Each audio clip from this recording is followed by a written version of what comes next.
If you found yourself in 1912 on the streets of Butte, Montana, with a sudden hankering for ham or inclination for onions, well, the fine folk at Luty's had a couple of options for you. For the more traditional shopper, the Luty's ordering store, where an obliging and intelligent salesman would take your order and collect the goods for you. This was the old way. However, if you were of a more adventurous bent, then Luty's Marketeria was right next door. Here you could shop the well-stocked shelves yourself, every item price-ticketed for your budgetary convenience.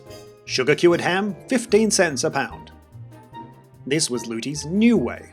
So new that they published a whole booklet to explain the concept to hesitant customers. And this was the very beginning of self-service grocery stores.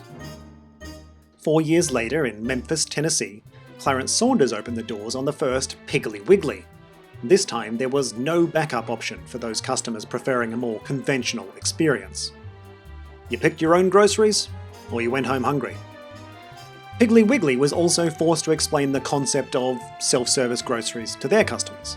It was a big shift to make, and not everyone was immediately convinced. But ultimately, self-service stores meant lower staffing costs and more products in the same space, and some of those savings could be passed on to customers. Money is always a powerful agent of change. But after adding a few items to your basket in that first Piggly Wiggly store, it might start feeling a little heavy. Well, gulp down a can of spinach for extra strength, you might think. But this was 1916, and Popeye's first appearance was still 13 years in the future. So instead, customers tended to buy just what they could comfortably carry. And it would be 2 decades before Sylvan Goldman would patent the first wheeled shopping carts, using them in his Oklahoma chain of Humpty Dumpty grocery stores. Whoever was naming grocery chains in those days could have made a killing in an internet branding agency. But now customers could easily buy a lot more groceries in one trip, if only they would use the carts. Some women felt shopping carts were too similar to baby carriages, and men seemed to feel like it was too feminine. Whereas we all know a handbasket is extremely manly. Goldman solved this problem by photographing male and female models pushing carts around his stores. Instagram influencers before their time. With some additional improvements, the shopping cart became a key element of the modern supermarket experience, and it even made the jump to online stores where there is no cart.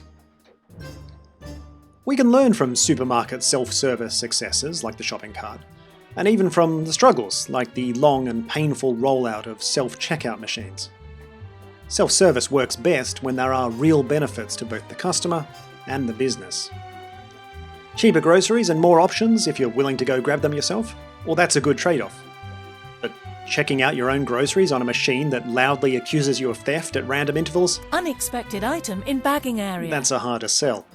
And of course, there will be some customers who always prefer personal assistance, and those who resist change, and others who are confused by technology.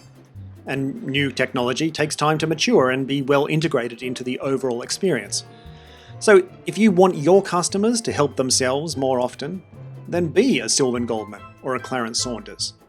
Learn how your customers behave, understand what they value, and look for ways that you can use self-service options to make a better experience for them as well as for your business.